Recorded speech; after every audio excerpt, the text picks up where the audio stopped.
Nosotros conocemos del Hafez Haim, fundamentalmente conocemos el libro Hafez Haim y Shemirat HaLashon, los dos libros más, bueno, también, por supuesto, Mishnah Berurah, Abad Gesed, pero también hizo muchos libros un poquito más pequeños, no son tan conocidos, pero también son muy bonitos. Vamos a tomar uno que se llama Zahor le Miriam, recuerda a Miriam, uno de los recuerdos que nosotros leemos todos los días, después de Perashat Shachrit, después de Tefilat Shachrit, perdón, leemos los recuerdos, cosas que debemos recordar todos los días tal vez, o tal vez a cada momento, y es en un librito que se llama Zahor le Miriam, recuerda a Miriam. ¿Qué recordamos de Miriam? Que Miriam, a pesar de toda su rectitud, de toda los tzadiká que era, una mujer justa, pero fue castigada muy fuerte cuando habló de Moshe Rabbeinu. En Perashat, es antes de Perashat Shelach, debe ser al final de Perashat Korah, supongo. No, Korah,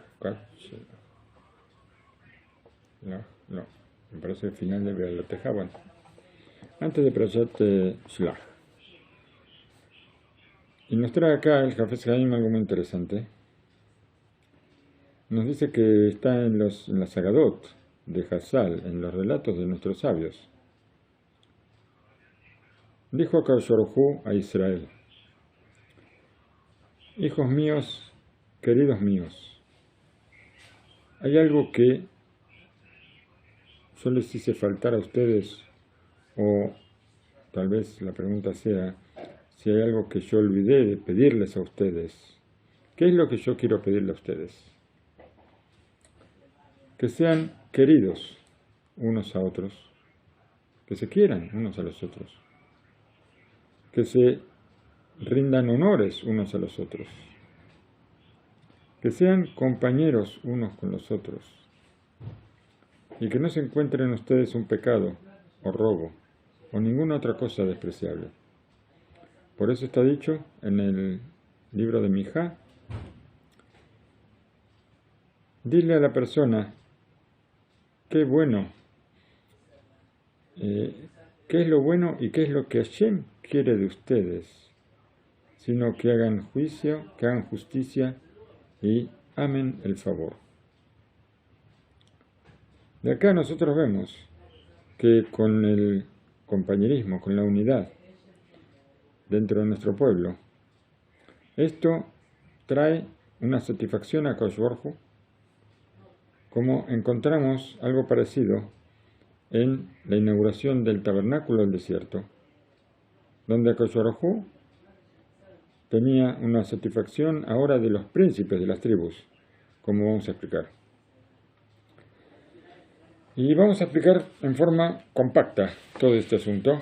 ¿Por qué? ¿Esto con qué se compara? Se compara con una persona que era muy adinerada. No había otra persona en todo el mundo tan rica como esta.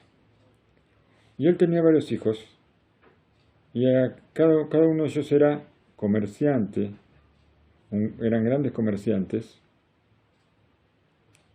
muy inteligentes para tener ideas para comerciar mejor, para tener muchas ganancias, cómo enriquecerse con estos negocios. Pero todos ellos se envidiaban muchísimo uno sobre el otro, uno con el otro. Y cada uno hacía todo su esfuerzo, ¿para qué? Para estar por encima de su hermano, todo lo que pudiera. Le dijo un sabio a ellos: ¿por qué ustedes se esfuerzan tanto, cada uno por sí solo? No va a haber nunca final para el esfuerzo, porque cuando uno se esfuerza más, el otro se ve debajo. La envidia, la competencia, hace que él se esfuerce ahora más para superar al que se había superado, y así uno, tanto sea con envidia Y quién sabe cuál va a ser el final de todo esto, porque la envidia nunca termina. Mucho mejor, este es el consejo que les da el sabio, que se quieran unos a los otros, como si fueran una sola persona, que, por supuesto, una persona se ama a sí misma. Y entonces no va a haber envidia, no va a haber odio, no va a haber competencia. Y todos los esfuerzos que hagan va a ser para todos juntos. Y así van a estar también todos juntos con su padre. Y su padre va a estar feliz. Como un padre que le nace un hijo en el momento de cuando ya está en su vejez, y ahora toda su riqueza es solamente para él. Y así, toda la riqueza no se va a detener entre ustedes, y van a tener lo suficiente para sus hijos, para sus nietos, hasta el final de las generaciones. Y así es en nuestras cuestiones de todos los días. Akadosh Baruj Hu es nuestro Padre. Y así dice en el Divrei Yamim, Agedolá Begeburá Beatiferet, la grandeza, la fuerza, la belleza, todo.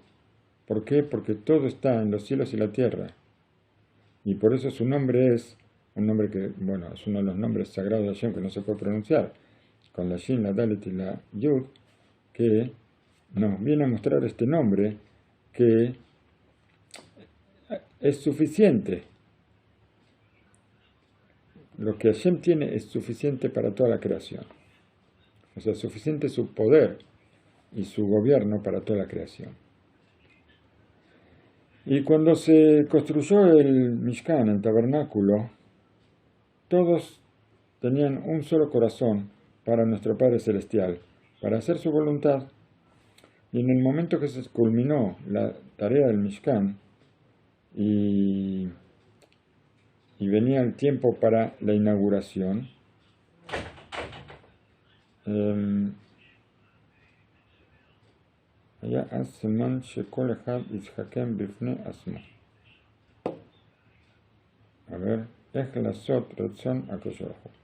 fue un momento, todos tuvieron tiempo para que cada uno piense por sí mismo cómo hacer la voluntad de Akadosh Baruj Hu. Y ahí estaba Netanel ben Suar, príncipe de la tribu de Isahar. Y él le aconsejó a todos que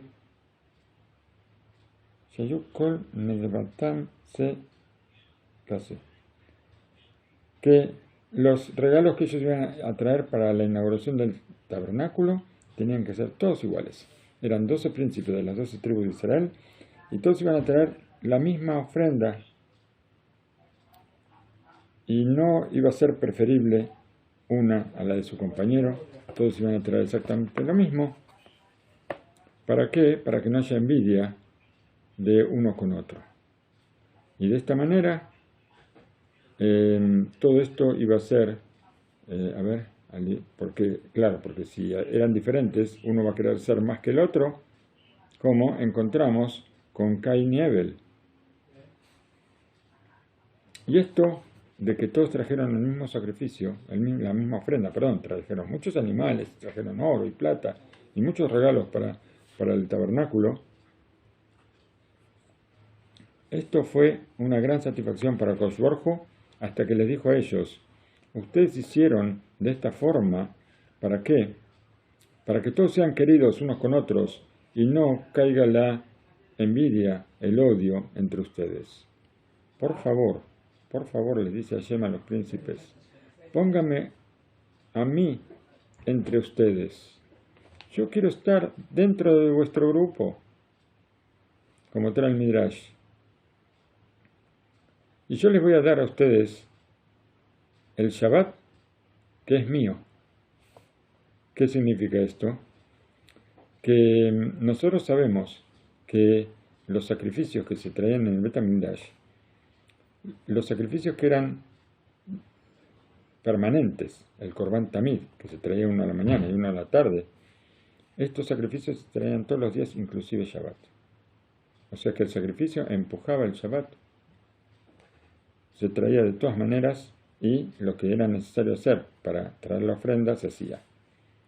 Pero las ofrendas personales, todos los sacrificios que las personas traían en forma personal, en Shabbat no se traían. Y aquí son sacrificios personales. Y Hashem dijo, yo les regalo el Shabbat. ¿Qué quiere decir? Que los 12 días que hubo, cada día fue de una tribu, esos 12 días fueron ininterrumpidos. Shabbat también trajeron las ofrendas. Y más que eso, que cada príncipe y príncipe tuvo en la Torá una perashá especial. A pesar de que cuando nosotros leemos Perashat Naso, que es la perashá más larga de todas, de la Torá, y ahí se detallan las ofrendas de los príncipes, nosotros leemos y decimos, pero alguno de nosotros podría pensar, ¿para qué tenemos que leer otra vez todo esto? La misma ofrenda son como 10 versículos, no sé exactamente cuántos son, un montón de versículos donde se detalla cada cosa que los príncipes trajeron y el primero, el segundo, el tercero, el cuarto, basta ya, hasta el número 12. El príncipe tal tribu trajo esto, trajo esto, trajo esto, trajo esto, trajo esto, y esta es la ofrenda del príncipe de la tribu tal, llamado tal y tal. Así es el desarrollo de estas 12 perashot dentro de Perashat Naso, donde acá podía haber dicho la Torá, podía haber dicho tranquilamente, tal príncipe trajo esto, es el príncipe de tal tribu, y así todos los demás príncipes trajeron lo mismo. No, Hashem dijo, todos van a recibir su honor. ¿Por qué? Porque me trajeron satisfacción a mí, el compañerismo de cada uno me trajo a mí satisfacción, y ahora yo los voy a nombrar todos, uno por uno.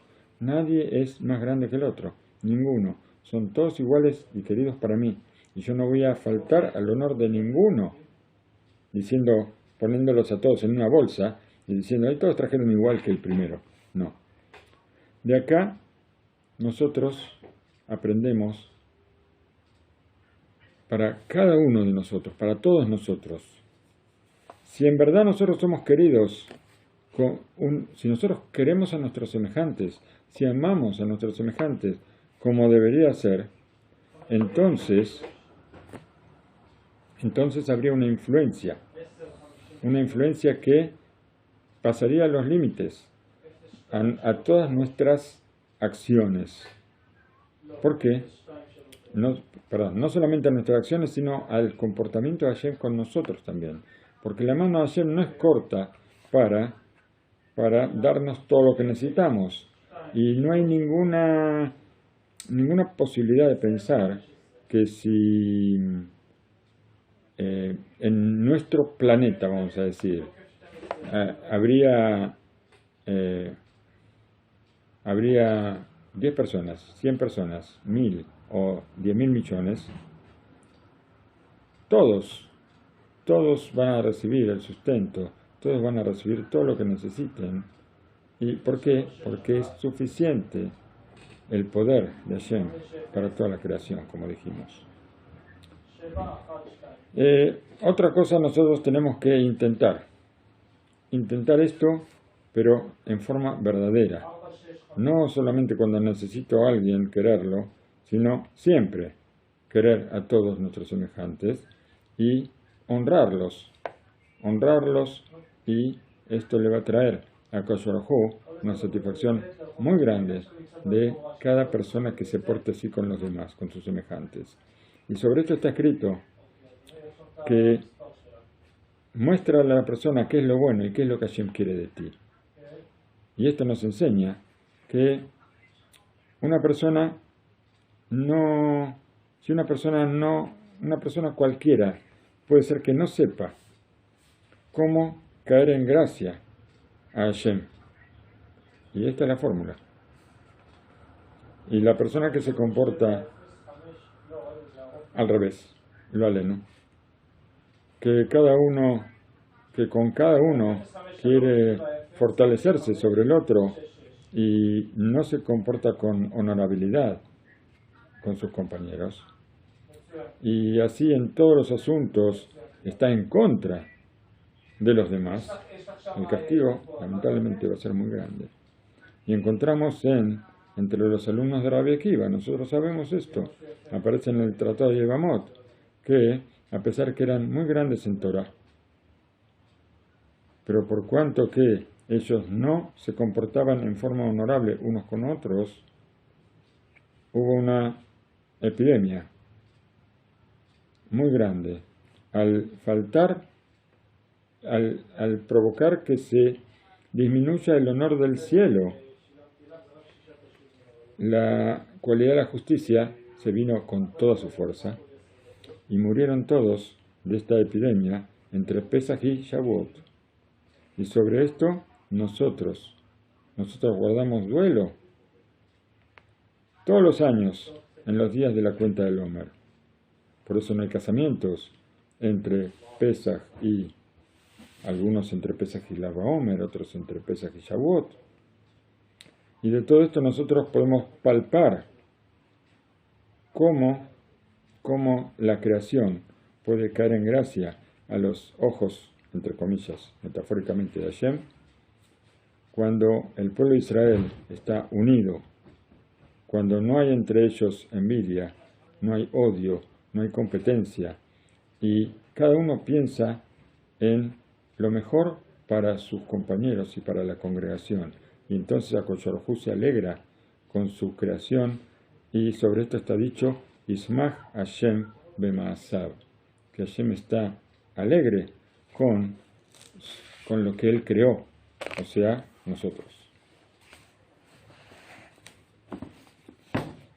Nos vamos ahora a la perashá de la semana, Perashat Belgash.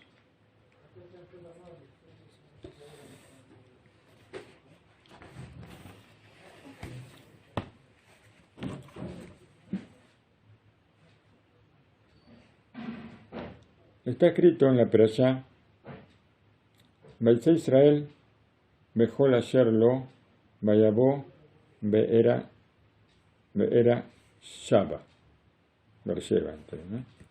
Vayakom Yaakov mi Beersheba, Vayasu Bene Israel et Yaakov Aviem, Vagalot Asher Shalach Paro, Laset Oto.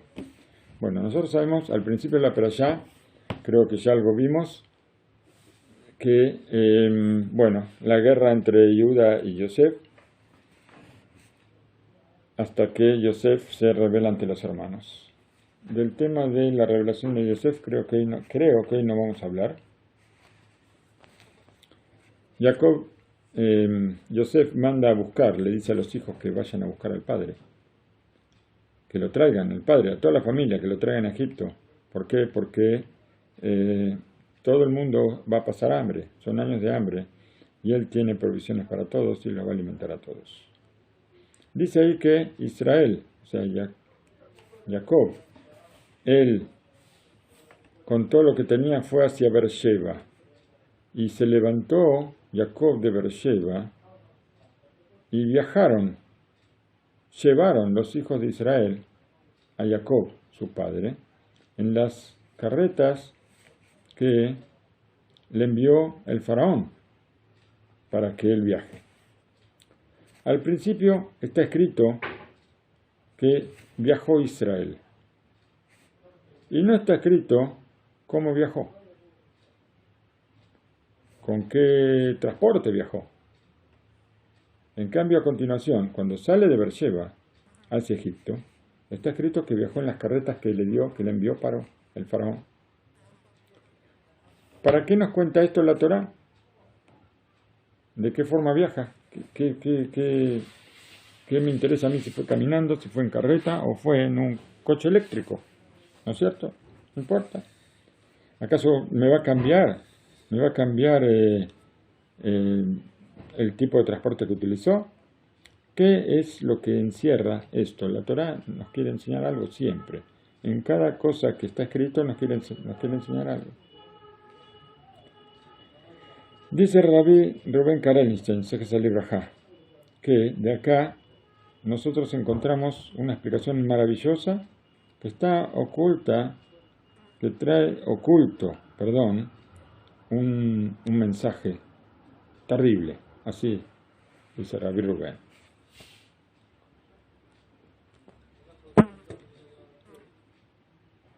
¿Qué hacía Jacob en Beersheba? ¿Qué fue a hacer Jacob a Beersheba? Encontramos sobre esto varias opiniones entre nuestros sabios.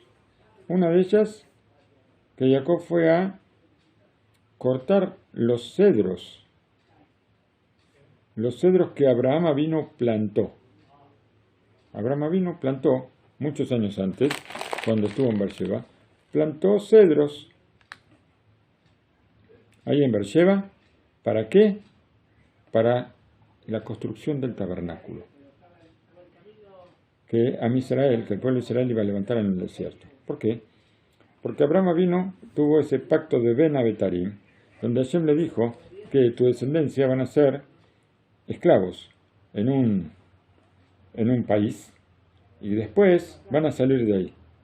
Y Abraham Avinu ya sabía todo y sabía que iban a estar en el desierto y que en el desierto iban a tener que construir el tabernáculo, y para él construir el tabernáculo en el desierto nunca nos preguntamos de dónde sacaron las maderas. En el desierto no hay árboles.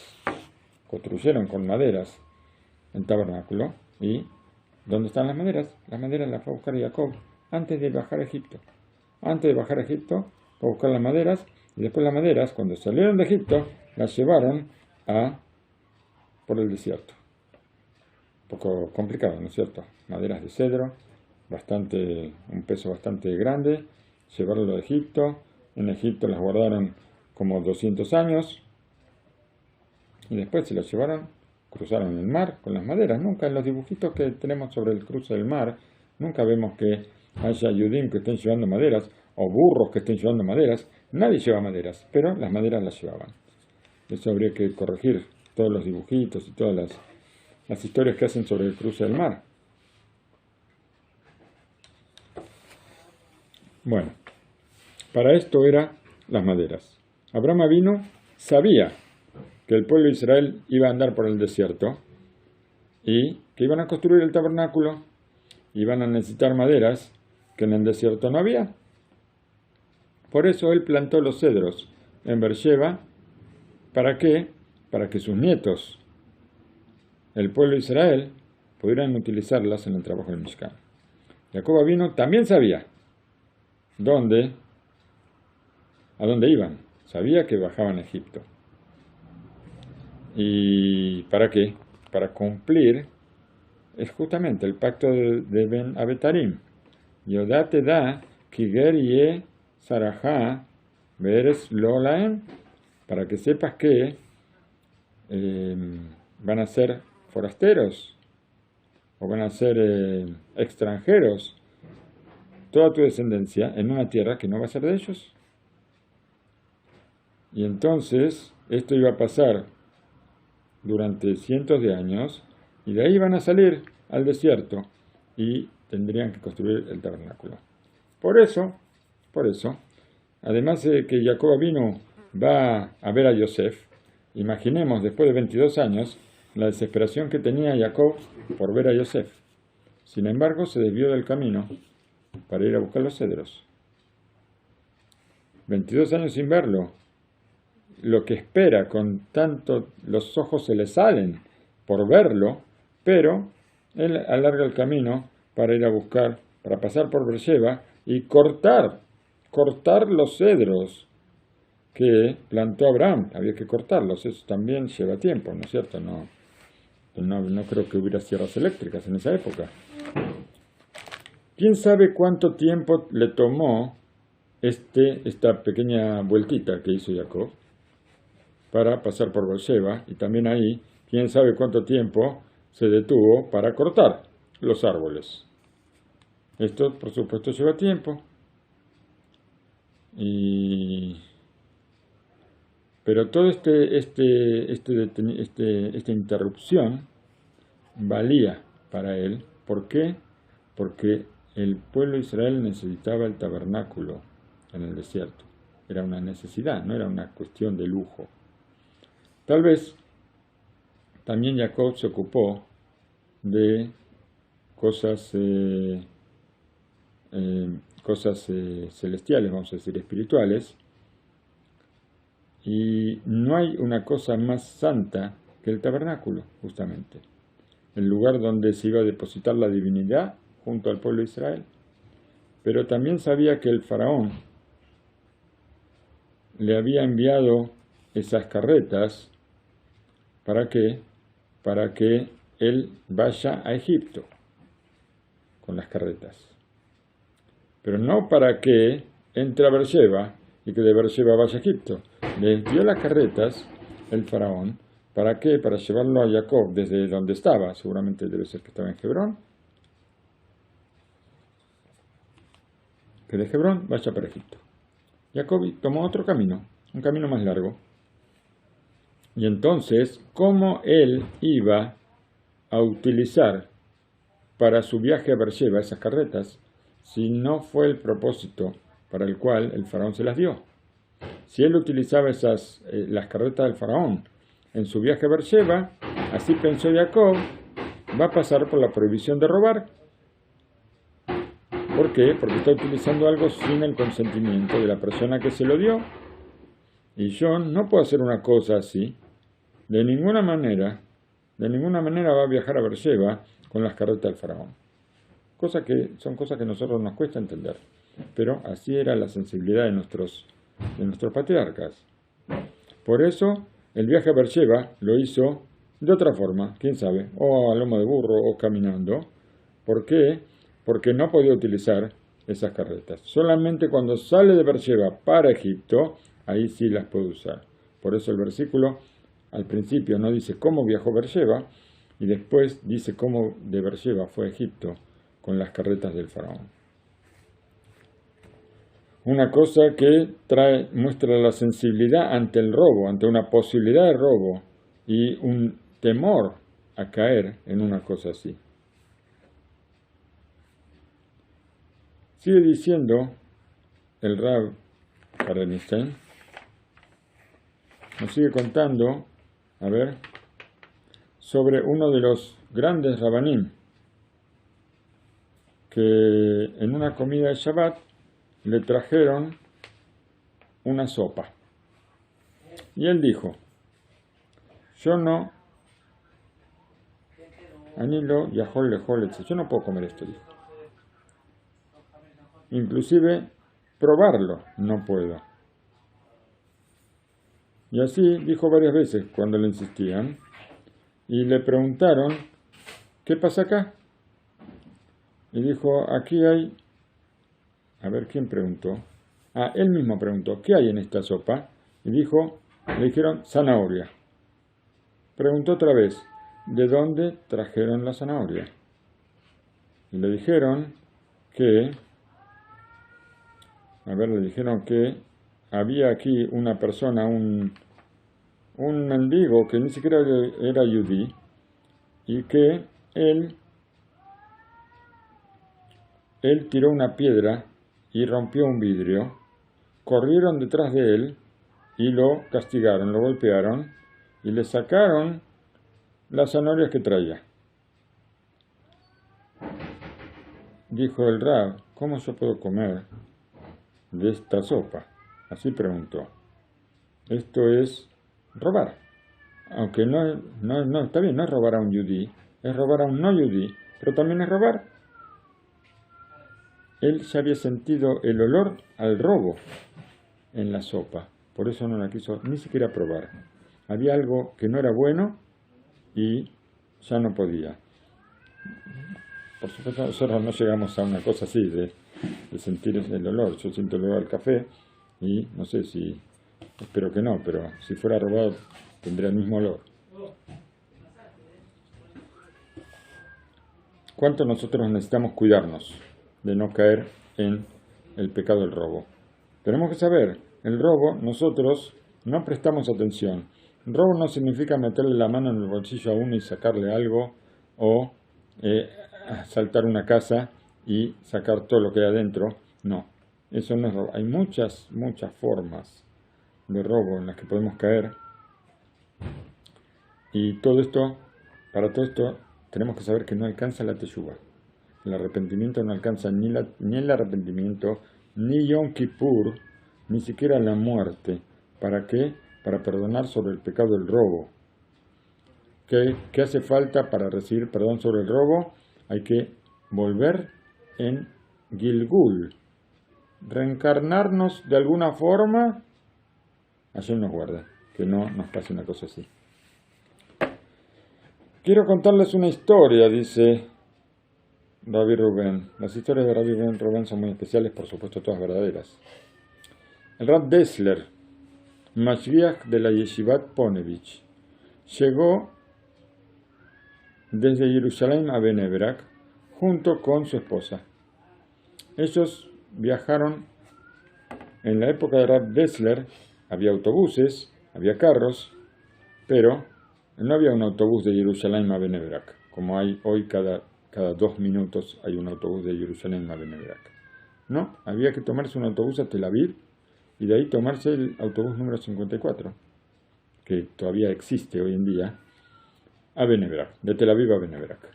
Bajarse en la última estación, la última parada de esos días que estamos hablando de más de 60 años. Dice aquí que era en la calle Rabbi Akiva. Rabbi Akiva es la calle central de Bnei Brak hoy, al lado de Dubek. No sé lo que es Dubek. Seguramente un israelí debe saber, pero debe ser por ahí, cerca de Gambarsha seguramente. Bueno, y de ahí a la Yeshiva Ponevich había que caminar unos 10 minutos tal vez. Pero esto era un día de invierno muy especial, con una lluvia fuertísima, y todas las calles, que no eran como hoy en día, estaban todas llenas de barro. Y el Rab y la esposa estaban arrastrando sus valijas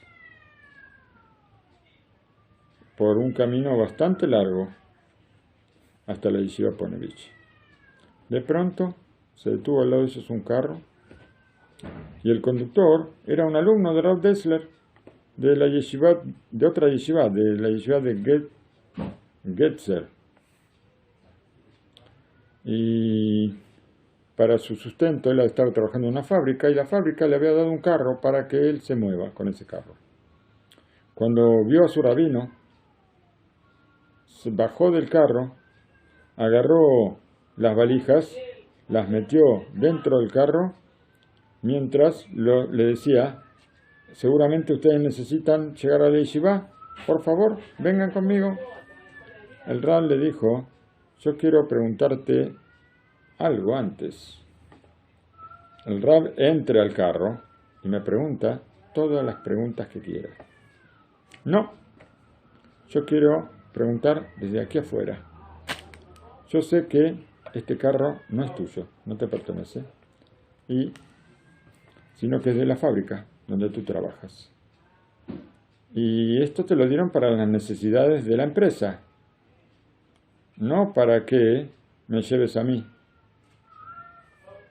No, le dijo el alumno, está todo bien, el Rab puede estar tranquilo, yo tengo permiso para llevar personas con el carro. ¿Así? Tengo otra pregunta, dice el Rab. ¿Quién te dio el permiso? ¿El dueño de la fábrica? ¿O el encargado o tu jefe? Tu supervisor, el que está por encima tuyo. El alumno lo miró al Rab con signos de pregunta y le dijo: ¿el dueño de la fábrica? Yo en la vida lo vi, nunca lo vi, no sé quién es el dueño de la fábrica. Desde luego que mi jefe es el que me dio el permiso. Le dice el Rab, le dice: que es tu jefe, ¿te puede dar permiso a ti? El carro no es de él, no le pertenece a él. Él puede solamente darte órdenes, pero no darte permisos. Entonces, ¿qué va a hacer el Rebbe?, pregunta el alumno. Ninguna cosa. Voy a ir a pie. Así terminó de decir, y el alumno Xavi agarró las valijas, se las llevó a la yeshiva, y el Rab con la esposa fueron a pie. ¿Por qué? Por miedo al robo, simplemente miedo al robo. Tomar una cosa sin permiso también se llama robar. Como dijimos antes, no solamente es entrar a la casa y robar o meter la mano en el bolsillo. Hay muchas clases de robo. Una persona que pide prestado y no paga en término, también es robar. Hay muchísimas formas. Detener a una persona que tiene un tiempo para hacer alguna cosa, detenerla, no, vamos a suponer que yo estoy andando con el carro y de repente me detengo en la mitad de la calle. ¿Por qué? Porque tengo que subir cosas al carro o bajar cosas del carro, no tengo lugar para aparcar el carro como corresponde, y entonces obstruyo la calle. Se forma una fila, todos haciendo sonar las bocinas y todos gritándome que saque el carro de ahí, pero yo no, pero aquí si un israelí para el carro en la mitad de la calle y tiene que hacer algo con el carro, y le pueden estar gritando todo lo que quiera, insultándolo todo lo que quiera, a él no se le mueve un pelo, nada. Él va a seguir haciendo lo suyo, y si alguien le grita muy fuerte, le va a contestar. Le va a decir que en un minuto se va. Ese minuto pueden ser 10, 15 minutos, y eso se llama robo también. ¿Por qué? Porque, está bien, bueno, ¿cuánto robo de los carros están todos esperando ahí, todos están consumiendo gasolina, ¿no es cierto? Pero vamos a decir que eso no es nada. Hablemos del tiempo de las personas. Yo tenía que llegar a un lugar y ahora no llego por culpa de esta persona que se cree que es el dueño de la calle. Todo eso también son cosas en las que tenemos que tener mucho cuidado.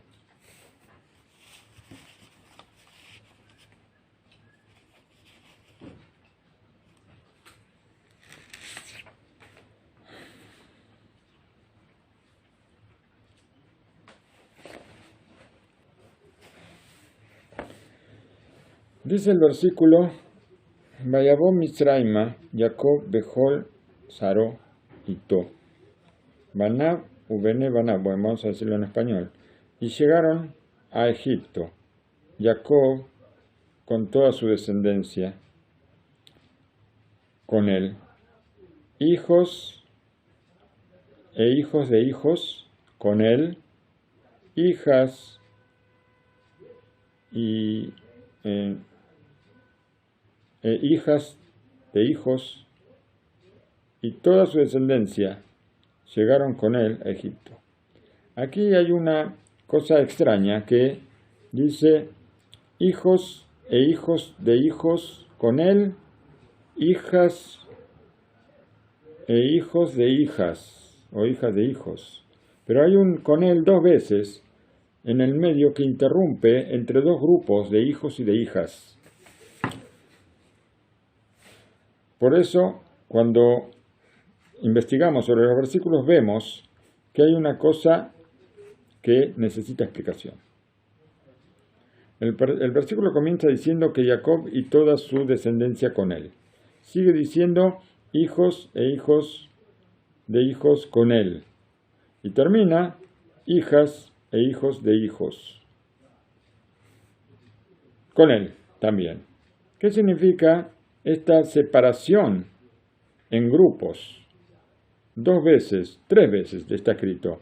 Con él y vinieron con él.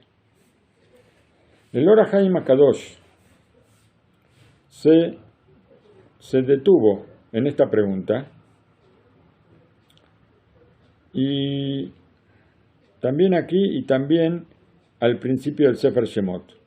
En el Sefer Shemot también ahí está escrito Be'elu Shemot Bene Israel Abiem Misraima et Jacob Ish Ubeto Bau. A ver cómo dice ahí. Y estos son los nombres de los hijos de Israel que vinieron a Egipto. Jacob con su familia o con su esposa vinieron.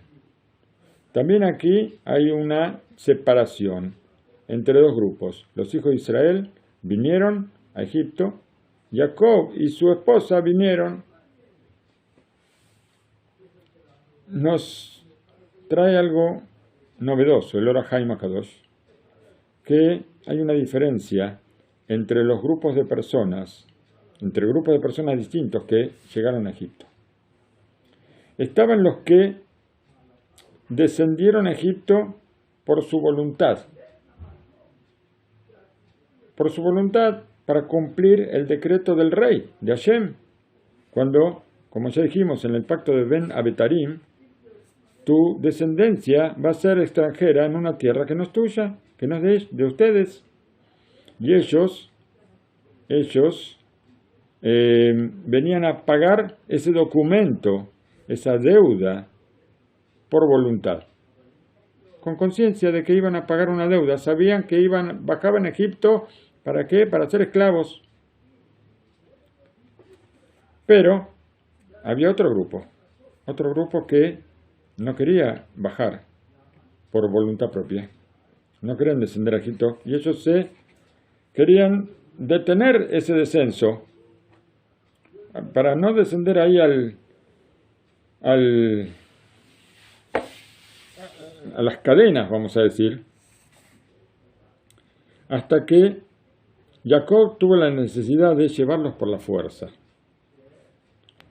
Y también cuando todos sabían que este documento tenía que pagarse de alguna forma, ellos pensaron que postergar el pago para otro momento, tal vez varias generaciones después.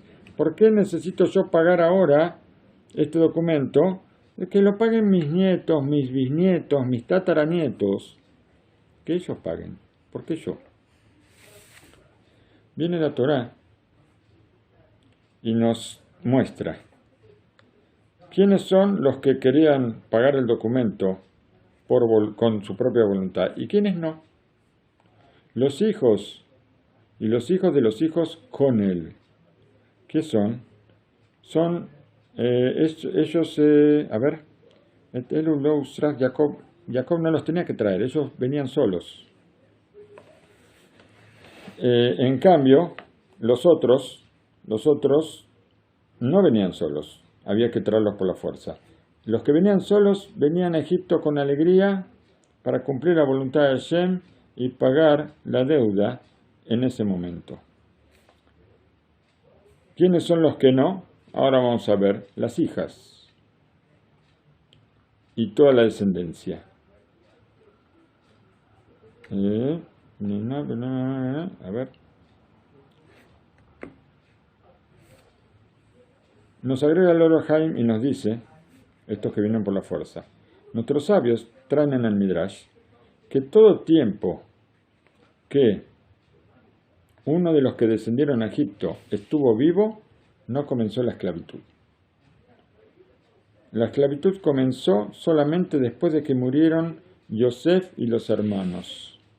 Es decir, estos hijos que bajaron por propia voluntad, ellos aceptaron el decreto del rey con voluntad, aceptaron que iban a tener que esclavizarse, pero tuvieron una recompensa, que la esclavitud no empezó hasta que todos murieron. ¿Por qué? Porque Sama de Isura Kabule, así está escrito. El remedio, el medicamento, o tal vez la recompensa por los sufrimientos, es cuando uno los acepta. Y cuando uno recibe sobre sí este descenso a Egipto con alegría y con voluntad, entonces la esclavitud desapareció, no tuvieron que pagarla. ¿Por qué? Hashem esperó a que ellos mueran, a que todos ellos mueran, y recién ahí empezó la esclavitud. Pero ¿qué pasó nos va a traer ahora el ejemplo de quiénes fueron algunas mujeres que ellas no aceptaron descender a Egipto, y Jacob las tuvo que traer por la fuerza para que desciendan con todos. Ellas no murieron. Vamos a pensar, claro, Hashem, los hijos de Yosef, perdón, no los hijos de Yosef, Yosef y sus hermanos, ellos murieron a cierta edad, 120, 100, 110, 120, murieron todos. Sabemos, Serach Bat Asher, por ejemplo, hija de Asher, vivió hasta los 400 años, inclusive cruzó el mar. O sea que ella estuvo, durante toda la esclavitud de Egipto, estuvo viva y también cruzó el mar. Vivió 400 años, es un premio esto. Tuvo que soportar toda la esclavitud de Egipto. ¿Por qué? Porque no quiso bajar a Egipto por voluntad. Serach Bat Asher, también Yochebed, la mamá de Moshe Rabenu, también. La esclavitud empezó cuando ella estaba viva. Sobre esto, nuestros sabios nos traen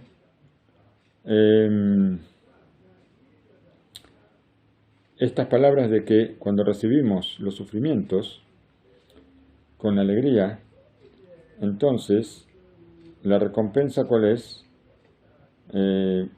O sea, esa aceptación es la recompensa. Y dice Rabbi Rubén Karelinstein que él recuerda un relato que sucedió con el Hafez Haim. Un yudí, él fue a quejarse. Se acercó al Hafez Haim y fue a quejarse. Rebe, yo estoy soportando esto y esto, y en mi casa pasa esto y esto, y no solamente eso, sino que me pasa también esto y esto. Le dijo el Hafez Haim, no seas tonto.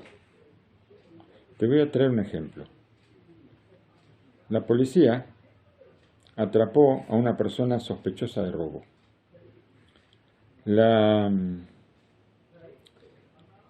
Le puso esposas en las manos para que no se mueva.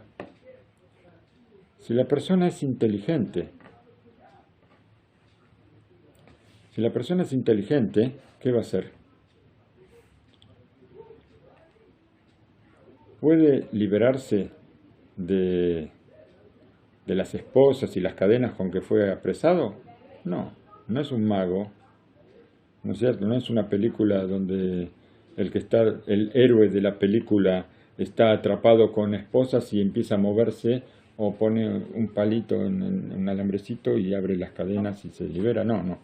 Somos personas normales, no estamos en ninguna película.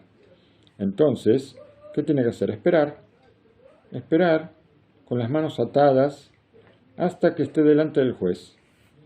Y ahí va a poder explicar cuál es la acusación, cuál es su defensa, y va a ser liberado. Pero, ¿qué hace la persona tonta? La persona tonta no acepta que lo hayan encadenado, y entonces empieza a tratar de liberarse, de soltarse. ¿Y qué hace con esto? Usa todas sus fuerzas. ¿Para qué? Para tratar de liberarse, lo único que va a hacer es lastimarse, nada más. Por eso, Shoteye Baolam, el tonto más grande del mundo, gratuitamente te estás provocando dolores, te estás provocando heridas, en vano, toda la sangre que te está cayendo por tratar de desatarte de las cadenas. ¿Por qué? Porque las cadenas de hierro no las vas a poder romper. Entonces espera tranquilo, con paciencia, hasta el día del juicio, por lo menos, no te hagas daño a ti mismo. Y estas son las cosas que tienen que ver con todos los sufrimientos. Por eso Sama de Isure Kabule, el medicamento para los sufrimientos es aceptarlos. Este es el medicamento que yo recibo en silencio, con alegría y con amor. ¿Por qué? Porque si yo empiezo a protestar cada vez que me viene algo y pego el grito al cielo, Hashem, ¿por qué me mandas esto? Y no acepto de ninguna manera lo que Hashem está haciendo conmigo, Hashem me va a seguir mandando cosas. Porque Hashem está esperando que yo acepte. Hashem quiere, por algún motivo que solamente Hashem lo sabe, Hashem me está mandando algo. tal vez me des un mensaje para que yo aprenda algo, o para que yo sepa algo, o para recibir el perdón por algo que hice. Y si yo no lo acepto, entonces lo que mandó Hashem no sirvió. Y voy a tener que mandar otra cosa. Y hasta que yo no acepte, no va a terminar. Por eso, si yo no acepto, es como con las cadenas. Yo tengo las cadenas y no puedo sacarme, no puedo soltarme. Hago fuerza y me lastimo. Si yo viene algo y no lo acepto, hago fuerza, y me sigo lastimando porque Hashem manda más. Los sufrimientos, dice el Hafez Haim, le dijo a esta persona que fue a quejarse, ya están contigo. Las cadenas están atadas en tus manos. ¿Qué finalidad tiene que estés quejándote y que estés protestando? ¿Qué te va a ayudar? ¿Qué te va a ayudar si te arrancas los cabellos de la cabeza? ¿Acaso se van a terminar los sufrimientos? Por el contrario, ahora vas a recíbelos con voluntad y con amor. Si te arrancas los cabellos de la cabeza, aparte de los sufrimientos que Hashem te mandó, te vas a quedar sin pelos en la cabeza. Y la persona que piensa tiene que entender que todo viene de la mano de Hashem Yitbaraj. Todo lo manda Él. Y todo lo que hace Hashem es para bien, sabemos. Entonces, todos estos sufrimientos van a ser para mi bien, también aunque no los entendamos. Y si somos inteligentes para entender esto, esta va a ser justamente la medicación. Yehudá lo envió delante, junto a Yosef, para mostrar la tierra de Goshen, para mostrarle la tierra de Goshen, para que Yosef le muestre a Yehudá la tierra de Goshen. Y Rashi nos trae dos explicaciones. ¿Cuál fue la finalidad de que Jacob envíe a Judá antes de que todos lleguen a la tierra de Goshen? Una explicación dice, de acuerdo a lo que trae el Targum de Onkelos, para que hacer lugar, para preparar el lugar y mostrarle cómo van a ser, cómo se van a establecer. Es decir, para preparar las casas de Jacob y de su familia que iban a bajar a Egipto. O sea que había que construir la ciudad, digamos, hacer las casas. La segunda explicación, para fundar un Bet Talmud, para establecer una casa de estudio donde ahí salga la Torá que todos ellos iban a estudiar. ¿Se entiende? ¿Qué se entiende? A ver. Se entiende que colocar una yeshiva en la tierra de Goshen es algo muy importante en Egipto. Pero, ¿cuál es la necesidad de preparar casas para la familia de Jacob? Para la familia de Jacob. ¿Acaso Yosef Hasadik, que era el virrey, le faltan casas en Egipto para poner a la familia? Vamos a intentar entender lo que significa la casa de Jacob Avinu. En Jerusalén vivió Rabbi Yudale de Shikover, y era el yerno del Imbrehaim, de Gur, me parece. Y cuando llegó a Jerusalén, fueron los parientes y algunos de sus alumnos fueron a buscar una casa para él. Cuando vieron una casa que les pareció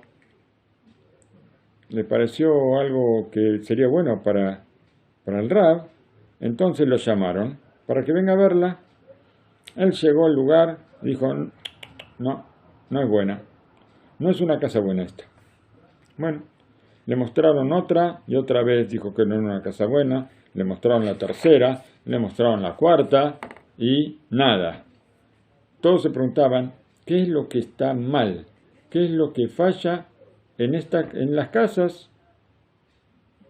Él no sabe, este era un rabino muy santo, muy metido solamente en temas de espiritualidad. ¿Y qué sabía lo que era una casa en este mundo? ¿Qué sabe lo que es este mundo, el mundo terrenal? ¿Y qué vio que no era aceptable para él? ¿Qué es lo que vio? Bueno, eso todos se preguntaban. Bueno, llegó a ver una casa más y subió por las escaleras, llegó hasta la puerta y dijo, esta es una buena casa. Sin entrar, subió las escaleras, nada más, llegó hasta la puerta y dijo, esta es una buena casa. Todos los que estaban ahí dijeron, el Rebe todavía no vio la casa. ¿Cómo sabe que es buena? No hace falta. No hace falta. Esta es una buena casa y pueden comprarla. Todos se preguntaban, ¿de dónde sabe? ¿De dónde sabe el Rebe que la casa es buena? Y él le contestó, subí por las escaleras y conté 26 escaleras, como el nombre de Hashem, Yud-Ke Vav-Ke. Esto quiere decir que la casa es buena para mí. Suficiente, no hay más.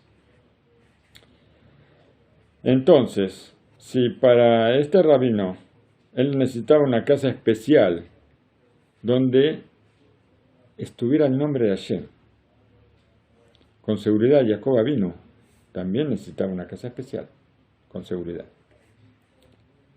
Y entendemos entonces por qué hace falta enviar a Yehuda a buscar una casa para Jacob vino.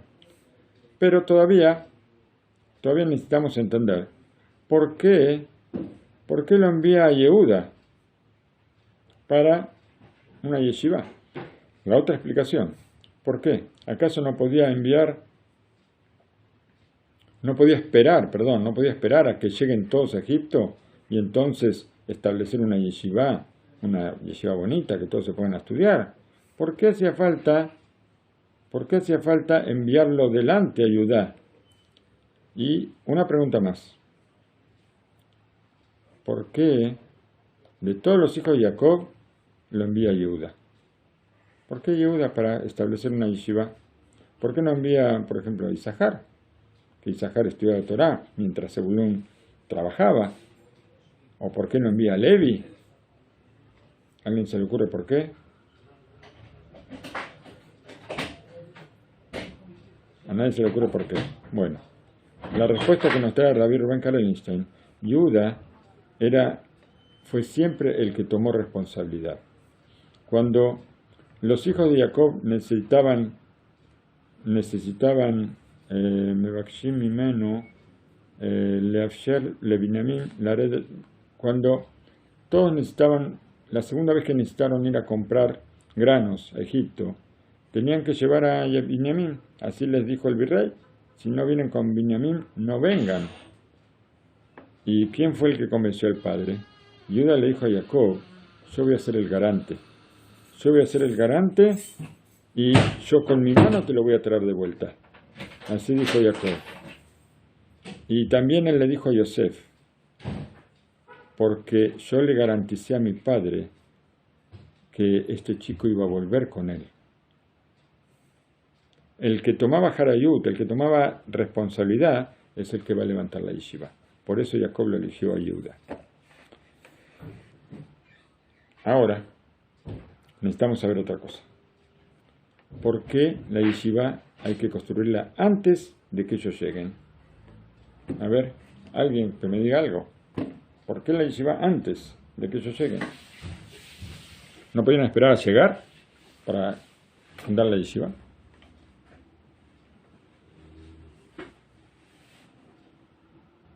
Bueno, si todos contentas juntos, yo también voy a hablar como todos juntos, voy a hablar yo también. Pero yo no por mí, sino por el Rav Karelstein. Escuchamos una vez de Rabbi Yehuda Tzadka, Sefer Sanil Brajá, Rosh Yeshivat Porat Yosef, una explicación muy bonita. En Purim, todos sabemos que en Purim, ya viene, pronto llega Purim. En Purim nosotros leemos la Megilá el día 14 o el día 15 de Adar. Depende. ¿De qué depende? Las ciudades que están abiertas leen el día 14. En cambio, las ciudades que están amuralladas leen el día 15. Pero no son ciudades amuralladas solamente, sino que son ciudades amuralladas desde los días de Yoshua bin Nun. Así está escrito en la Guemará y así es la Halajá. Vamos a agarrar una ciudad cualquiera y le vamos a poner una muralla alrededor. No se lee el día 15, se lee el día 14 como todas las ciudades abiertas, por más que ahora es una ciudad amurallada. Solamente si fue amurallada desde los días de Yoshua bin Nun, entonces se lee el día 15. Y también así, esta es la ley de los Bate Arejomá, de las casas de una ciudad amurallada. ¿Cuál es solamente la ciudad que fue rodeada antes de ser construida? O sea, primero se construyó la muralla y después se construyeron las casas. Entonces esta se llama una casa de una ciudad amurallada. Pero si primero se hicieron las casas y después se hizo la muralla alrededor, entonces eso no se llama una casa de una ciudad amurallada. ¿Por qué todo esto? Si una ciudad que no tenía muralla, inclusive por un tiempo muy corto, significa, eso es una prueba de que la muralla no es necesaria para la ciudad. Tal vez ahora sea necesaria porque por motivos ajenos, porque hay piratas o porque hay ladrones o no sé qué, pero eso no es el motivo de la muralla. Y a pesar de que ahora tiene muralla, esto es como si fuera un agregado que se le hizo a la ciudad y nada más. No la necesidad especial, porque si la necesidad es concreta, primero se hace la muralla y después se hacen las casas. Quiere decir que esta ciudad, si en algún momento estuvo sin muralla, puede arreglárselas sin la muralla, y entonces, por más que sea un tiempo corto, que estuvo sin muralla. Por eso, no entra en la categoría de ciudades amuralladas en las que la Megilá se lee el día 15, como Shushan, ¿sí? Como Shushan Avirá, que aparece en la Megilat Esther, como Jerusalén.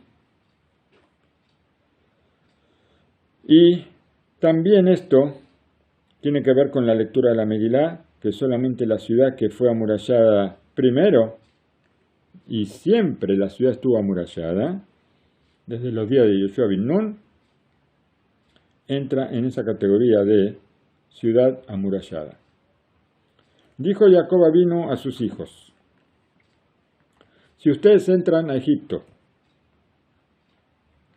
y van a fundar una yeshivá solamente después de llegar, quiere decir que ustedes pueden vivir también sin yeshivá. Inclusive que sea por un tiempo muy corto sin yeshivá. Esta es la prueba de que esta yeshivá, tal vez cuando es una cosa muy importante, pero es un agregado. Y uno se puede arreglar sin esto. Por eso, Jacob envía a Yehuda a poner la yeshivá, a levantar la yeshivá antes de que todos lleguen a Egipto, para mostrar que sin una yeshivá, sin estudio de Torah, es imposible vivir ni siquiera un instante. Yosef le dice a sus hermanos que no se preocupen, que ellos no tengan remordimiento, porque Hashem los mandó a Yosef para alimentarlos a todos. Vemos que Yosef se convirtió en el virrey de Egipto y él fue el manager, vamos a decir, de todo el ministro de Economía, administró todo lo que es los alimentos. ¿Para qué? Para que todos tengan alimento en los años de pobreza. Porque para alimentarnos Hashem me envió, así dijo Yosef. Y vamos a ver, nos dice Rabbi Shlomo Levinstein Shlita, una cosa maravillosa, cómo fue siempre la preocupación de los grandes sabios de Israel por sus alumnos, los grandes por sus congregaciones, por sus familias, por todos los que estaban detrás de las personas. La responsabilidad personal que se tomaron no solamente para las necesidades de estudio de Torá, las espirituales de ellos, sino también la preocupación por una preocupación que no tenía límites por ver las condiciones de vida espirituales, materiales, cuando sospechaban de que tal vez algo les estuviera faltando a sus alumnos. Uno de los ejemplos impresionantes de esto lo contó Rabí Aryeh Levin, sobre su maestro, Rabbi Isser Salman Meltzer, como aparece en el libro Bederech Etz Haim. Una costumbre tenía el Rabí Aryeh Levin de subir a la casa de su maestro, Rabbi Isser Salman Meltzer, después de que ya había sido, después de que salió de la yeshiva, ya cuando Rabí Aryeh Levin se convirtió en un rabino muy importante, pero él siempre iba a visitar a su maestro de la yeshiva, inclusive cuando ya Rabí Aryeh Levin era uno de los grandes rabinos de la generación, y el maestro de él ya estaba muy viejito, pero él iba a visitarlo todas las noches de Shabbat, después de la comida, para conversar con él sobre palabras de Torá y para recordar cosas que habían sucedido muchísimos años antes, tal vez 40, 50 años antes. En una de esas noches, de pronto, el maestro le preguntó a su antiguo alumno: ¿dónde comías en los años que estudiaste en la yeshiva? ¿Por qué? Porque hoy en día en la yeshivat hay comedor, hay la yeshivot para los alumnos más grandes, lo que se llama yeshiva gedolá, yeshiva grande, hay comedor, hay dormitorios, ¿sí? Pero en aquella época no había. Y los chicos que estudiaban tenían que arreglársela en familias de la ciudad donde estaban estudiando, y tampoco era muy fácil porque había una pobreza muy grande en Europa. Y le preguntó dónde comía. Cuando estuvo en la yeshiva, Rabí Aryeh le dijo: en los Shabbatot comía en la casa de tal familia. Dice: yo no te pregunté en los Shabbatot, te pregunté siempre. Y los demás días, ¿dónde comías? Le preguntó el rabino. Y le nombró alguna que otra familia.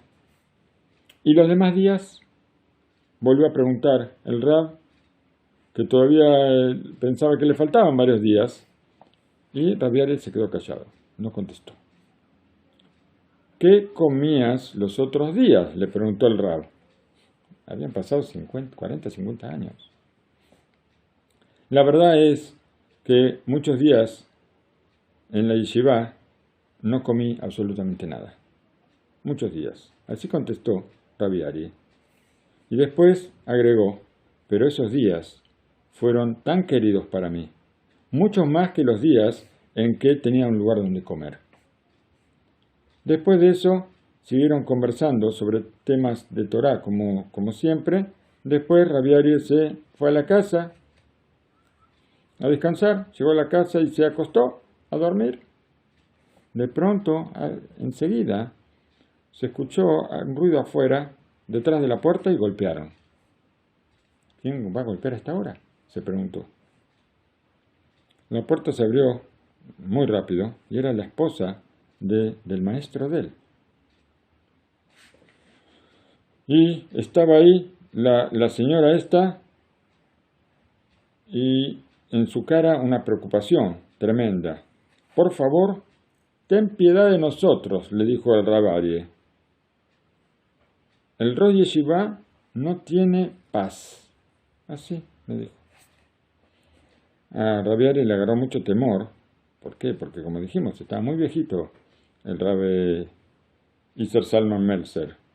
Se levantó de la cama y fue a escuchar a ver qué pasaba, qué decía la esposa del Rab, porque al parecer la había abierto la esposa de él, no sé quién había abierto. Se levantó a escuchar, le dijo, ¿usted necesita venir a hablar con mi marido? Así le dijo la esposa. Él no consigue calmarse después de que le dijo que estando en la yeshiva había días en los que no comía. Se apuró Rabbi Ari, salió de la casa y lo encontró a su maestro que caminaba en la casa de un lado para otro. Todo nervioso, todo como encendido. Y cuando vio a Rabbi Ari, ¿qué le dijo? Le gritó y le dijo, 3 años estudiaste en la yeshiva de Slox y yo era el Rosh Yeshiva. Y yo no supe que había días en los que no comías, en los que no tenías que comer.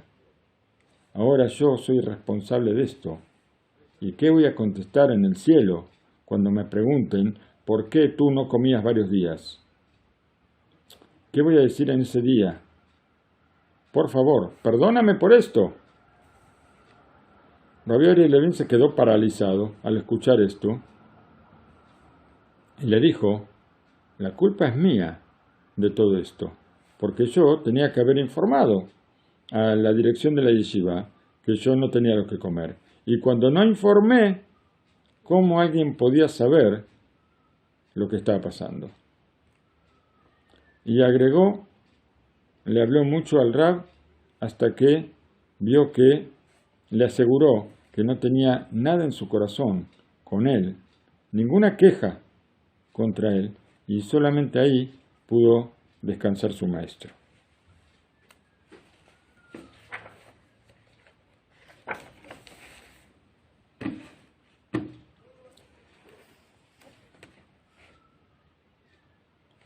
Cuando Jacob se entera que Yosef está vivo, exclama, oh Yosef Hai, todavía Yosef está vivo, tengo que ir rápido a verlo antes de morir. Esa es la preocupación de Jacob. La alegría de Jacob Avinu con esta noticia nos enseña sobre los años de sufrimiento y todos esos años que pasó convencido de que una fiera lo había devorado. Este sufrimiento por la muerte del hijo no es tan profundo, es un sufrimiento tan grande. Nuestros sabios dicen que es lo peor que le puede pasar a una persona ver la muerte de su hijo, vivir la muerte del hijo. ¿Por qué? Porque al revés, nosotros todos, lamentablemente, todos nos pasa que vemos a nuestros padres que se van como algo que, bueno, el sufrimiento por supuesto es muy grande, pero es la ley de la vida. Todos vamos a vivir hasta los 120 años y nuestros padres llegan antes que nosotros a los 120 años. Entonces, no tenemos, como que no hubiera alternativa, como que es algo, no es natural, porque todo es milagro, ¿no es cierto? Y todo es de la mano de Hashem, pero nadie sabe cuándo le toca a cada uno y que no nos toque, que todos lleguemos con salud, con alegrías, con lucidez hasta los 120, con la ayuda de Hashem. Pero, cuando que a nadie le toque vivir esto, porque es algo terrible, es algo tan profundo, la pérdida de un hijo. Y tal vez las personas que rodean al que tuvo esta pérdida no puedan entender, no tengan la capacidad de entender cuál es el sentimiento. Y a veces uno, sin querer, uno le nombra a este padre o esta madre, le nombra a este hijo o hija, y estamos abriendo una herida sangrante, la estamos abriendo otra vez. Una herida que de a poquito se va cerrando, nunca del todo. Pero nosotros vamos y le comentamos algo sobre el hijo, sobre la hija, y esto es solamente aumentar sufrimientos. Contó un Rab, el Rab Smotny, no sé cómo es, que escuchó de Rabbi Yitzhak Silverstein, que le contó que Rabbi Chaim Kanievsky le contó sobre un Din Torah, una ley, un juicio de Torah que se produjo en la casa de Rabbi Shlomo Zalman Auerbach. Sé que es el Libraja. Bueno, no vamos a confundir los nombres, pero en este juicio participaban marido y mujer. Uno le hizo juicio al otro, juicio de Torah. Están los dos juntos, no están ninguno divorciado, nada por el estilo. Pero uno le hizo Din Torah al otro sobre la elección del nombre del hijo que había nacido. No se ponían de acuerdo con el nombre que le iban a dar al hijo. El padre quería ponerle el nombre de su papá, que había fallecido unos meses antes. Pero la mamá estaba en contra. Pero en contra terrible. La contra era muy fuerte. No porque tuviera algo contra su suegro que falleció, sino porque en el edificio donde vivían había fallecido hacía muy poco tiempo un niño que llevaba ese nombre. Y ella pensaba que ponerle ese nombre a su hijo iba a ser una cosa mala, algo que podía tal vez provocar algún daño al hijo que tenían. Si en el edificio mismo había fallecido un chico con ese nombre, ¿cómo le van a poner ese nombre al hijo de ellos? Es como llamar al Satán. Bueno, el padre decía, Mapito, ¿qué estamos todos locos? Dice, esto no tiene nada que ver. Esto es honrar a mi padre. Y honrar al padre empuja todo tipo de sospechas que no tienen ningún sentido. Hicieron esta pregunta, pero la mujer que sospechaba, ella no estaba dispuesta a poner ese nombre al hijo. Rabbi Shlomo Zalman Auerbach, él estudió el caso por un momento nada más, y después dijo que no se le va a poner el nombre del abuelo al chico. Pero ahora escuchemos la respuesta, que es impresionante. Si vinimos para esto nos quedamos algunos con sueño para escuchar esto. El Rab dijo, no es por sospecha, la sospecha de la madre, no es por esto que no le ponemos este nombre. Y agregó, ¿por qué? El Rab dice, yo estoy mirando unos años hacia adelante. Dentro de unos años, yo pensé, ¿qué va a pasar cuando este chico crezca y salga a jugar a la calle? Y la madre lo llame por la ventana y le diga, Yankele, ven a casa. La vecina a la que le falleció Yankele, cuando ella escuche cómo llaman a este chico, ella va a empezar a llorar. ¿Por qué? Porque va a recordar a su hijo querido que perdió, a su Yankele, que ya hace varios años que ya no está más con ellos, entre los vivos. ¿Cómo es posible llamar a un chico con este nombre y provocar tanto sufrimiento a una persona? Cuentan que cuando Rabbi Chaim Kanievsky escuchó esto, él empezó a llorar.